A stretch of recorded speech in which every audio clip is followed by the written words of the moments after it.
I'm sure that most of you have read that arresting little story from the pen of Washington Irving entitled Rip Van Winkle. The one thing that we usually remember about the story is that Rip Van Winkle slept 20 years. But there's another point in that little story that is almost completely overlooked. It was the sign in the end from which Rip went up in the mountain for his long sleep. When he went up into that mountain, the sign had a picture of King George III of England. When he came down 20 years later, the sign had a picture of George Washington, the first president of the United States. When Rip Van Winkle looked up at the picture of George Washington, and looking at that picture, he was amazed. He was completely lost. He knew not who he was. And this reveals to us that the most striking thing about the story of Rip Van Winkle is not merely that he slept 20 years, but that he slept through a revolution. While he was peacefully snoring up in the mountain, a revolution was taking place that at points would change the course of history, and Rip knew nothing about it. He was asleep. And one of the great liabilities of this life is that all too many people find themselves living amid a great period of social change, yet they fail to develop the new attitudes, the new mental responses, the new situation demands. They end up sleeping through a revolution.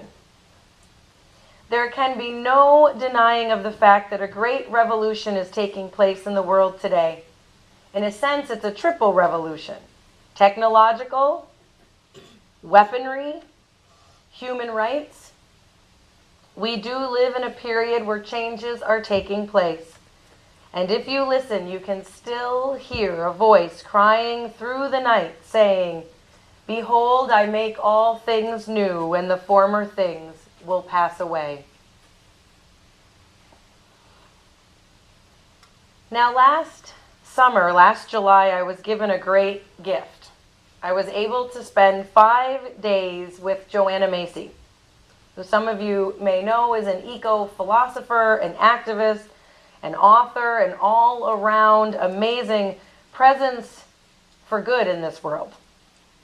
I and about 49 others spent our days with her learning about what she is doing now. She calls it the work that reconnects. And it's a training that she offers to each of us so that we can be a part of the great turning. This is how she defines the great turning. This is a name for the essential adventure of our time. The shift from being an industrial growth society to becoming a life-sustaining civilization. The ecological and social crises we face are inflamed by an economic system dependent on accelerating growth. This self-destructing political economy sets its goals and measures its performance in terms of ever-increasing corporate profit. In other words, by how fast materials can be extracted from Earth and turned into products, weapons, and waste.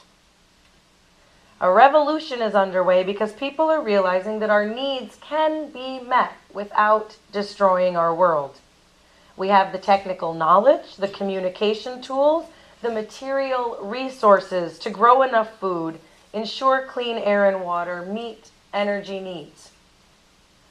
Future generations, if there is a livable world for them, will look back at this transition we are making to a life-sustaining society, and they may well call this the time of the great turning. Although we cannot know yet if it will take hold in time for us to survive, we can know that it is underway, and it's gaining momentum through the actions of countless individuals and groups around the world. Seeing this as the larger context of our lives clears our vision and summons our courage. So that was the work that we gathered to learn about and to ask ourselves if there is a revolution happening, a revolution of earth-shattering proportions, a revolution that can ensure life for future generations. How do we wake up and become a part of it? How do we work within our own lives and in the communities around us so that we do not, as Dr. King said, sleep through a revolution? So the first piece in this work begins with and is grounded in gratitude. Beginning this way gives us the gift of presence, helping us to open to what is there and within us all the time, the gifts in our lives and our world. It allows us to embrace uncertainty and change and remember the possibilities that surround us. It turns out that it's not only polite to say those magic words that we teach our children, thank you. It is revolutionary. It is a radical act, a liberating, subversive act, because we live in a culture that tells us that we are not enough, that we are not whole as we are, that we need more, we have to crave more, want more, consume more. Gratitude is an antidote to greed. Living from a place of gratitude helps to find self-respect, integrity, inner strength, and courage. All of our world's wisdom traditions start with this practice. Thank you. In Tibetan Buddhism, the first reflection that you are asked to make, if you would like to become a monk, is to reflect on how rare and precious your life is, how unique and extraordinary human life is. And you reflect upon this until you can honestly say you no longer take it for granted. So I'd like to invite you to take a moment now to sit together in community and experience a moment of gratitude. Closing your eyes if you are comfortable doing so. Feeling the breath entering and leaving your body. Thinking of all the things in your life for which you are grateful.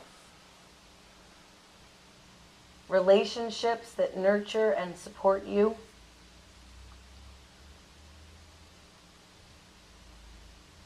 Love and connection that you have to other human beings, animals, elements of this world.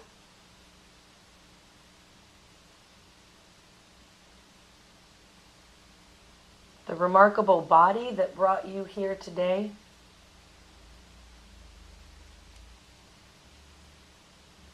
Your amazing mind that helps you understand and make meaning. All the gifts and joys in your life.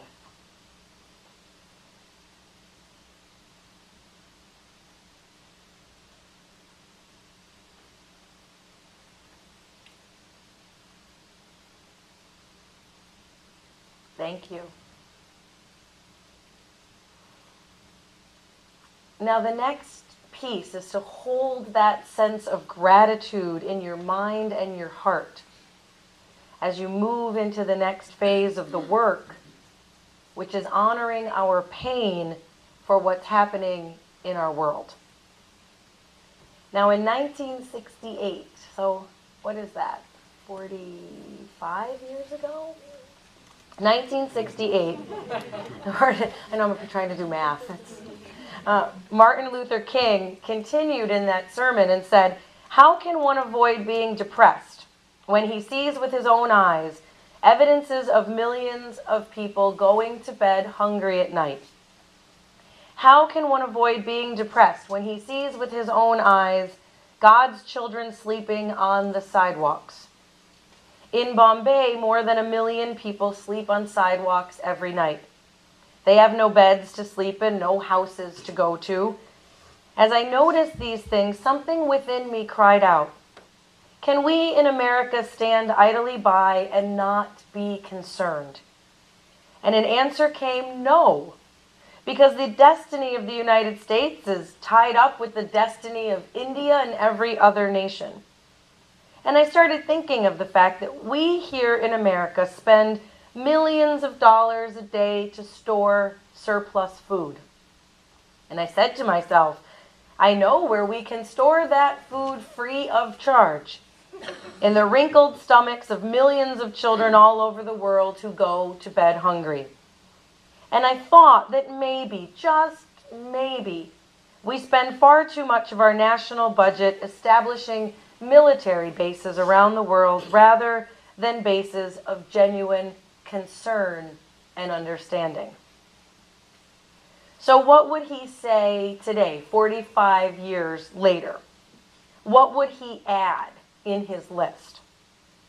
Mass extinctions at alarming rates, burning of the Amazon rainforest, polluted rivers, streams, dead zones in the oceans where life no longer exists, land contaminated by radioactive materials at nuclear weapon sites, radiation going into our air, our homes, our children, hundreds of thousands of people in this country and our community, the neediest among us, with no services and no care. I am sure that if we went around the room, you would each have more to share, more to add to the list, concerns, fears, anger, and pain. And what do we do with it? Well, Joanna Macy tells us that we honor it. We feel it. We recognize that it's there, and we speak about it. And then we choose. We choose the story that we want to tell. The story of how we went through each day, deciding what we would do, what part we would play, what the story of our lives would be. So I'd like to share with you one story, a very ancient story, a 1,200-year-old Tibetan prophecy that has touched my heart. There comes a time when all life on earth is in great danger. Powers have arisen that would destroy life. And although they waste their wealth in preparations to annihilate each other, they have much in common. Weapons of unknowable devastation, technologies that could lay waste to the world. It is now, when the future of all beings hangs by the frailest of threads, that the kingdom of Shambhala emerges. You cannot go there, for it's not a place. It exists in the hearts and the minds of the Shambhala warriors. But you cannot recognize a Shambhala warrior by sight, for there is no uniform, there's no insignia, they wave no banners.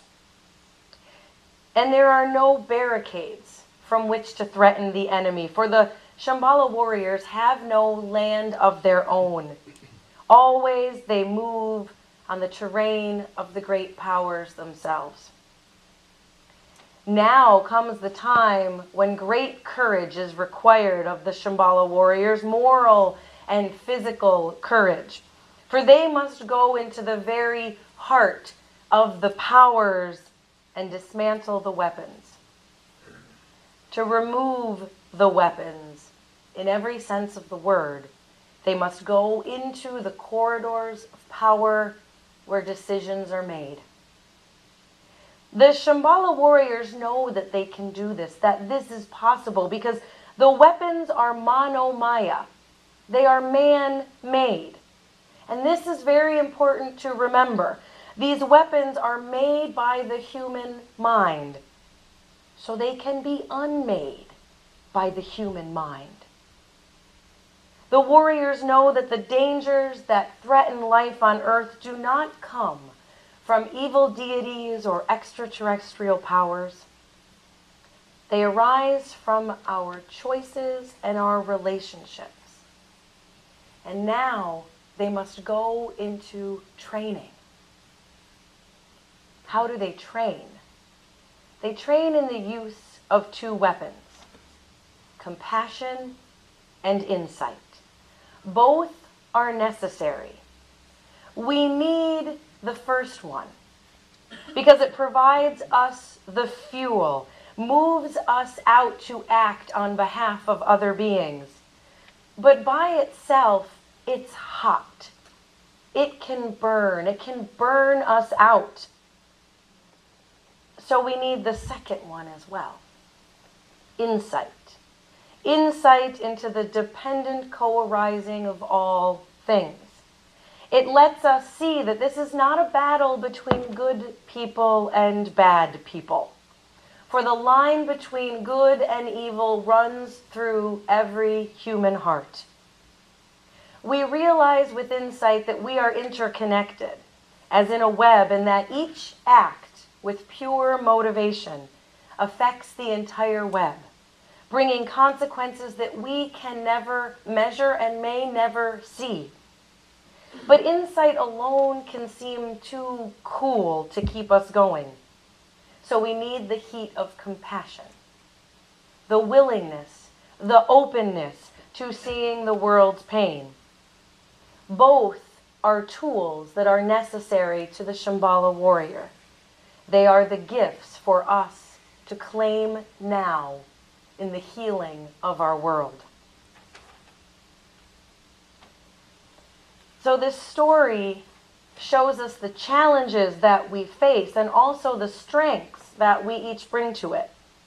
The tools that we have are passion and compassion, the suffering that we feel when we take the time to stop and listen to the pain in our world, to feel deep within us that radical interdependence.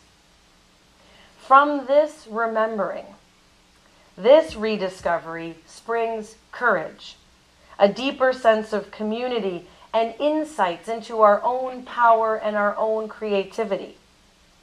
And it brings us to step 3. Seeing our world, one another, and the situation that we find ourselves in with new eyes. The pain that we feel and the power that we possess both come from the same place, from the same root, which is our interbeing, our interdependence, our acknowledgement that this is no longer a win-lose world.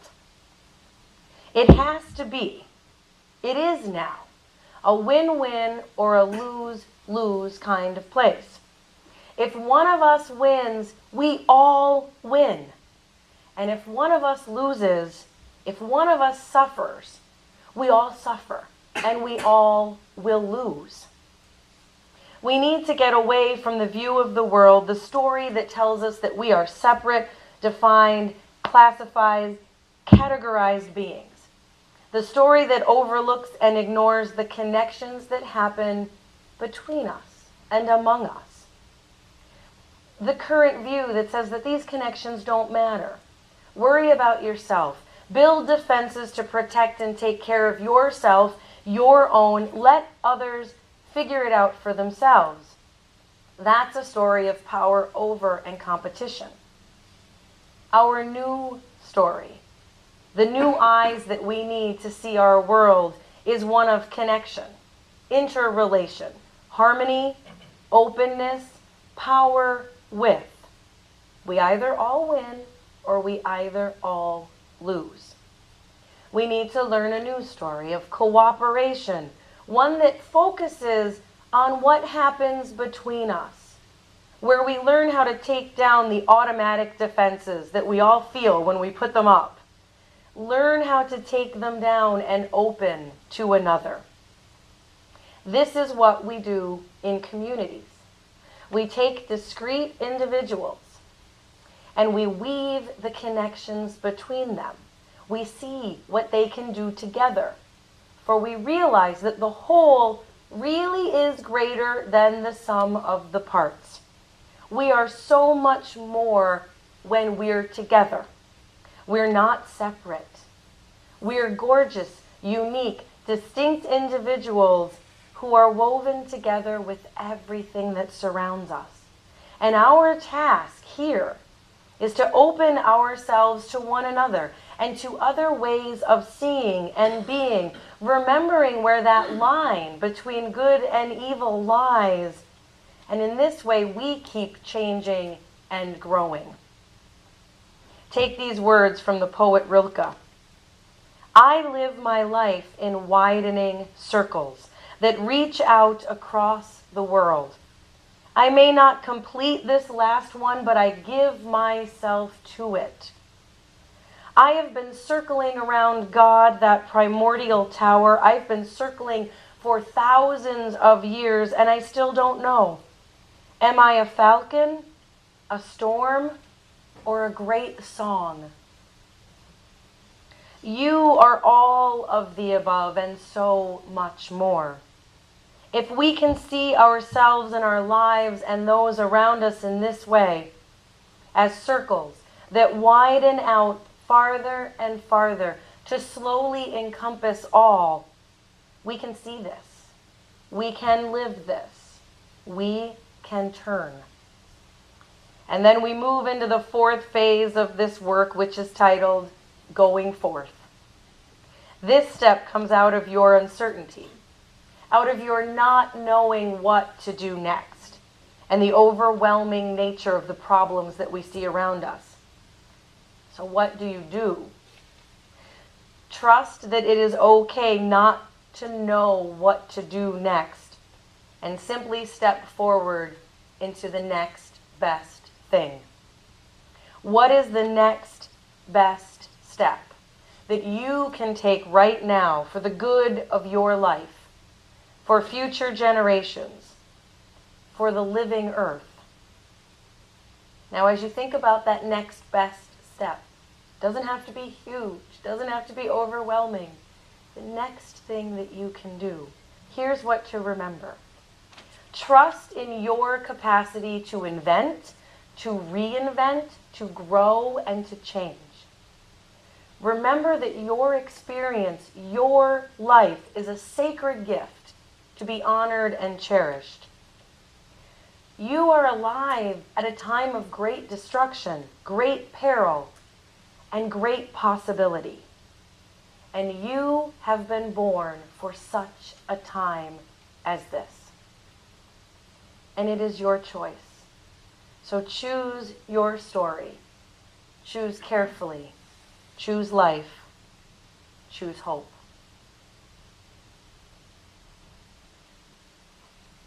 And if you will now rise in body or spirit for our close.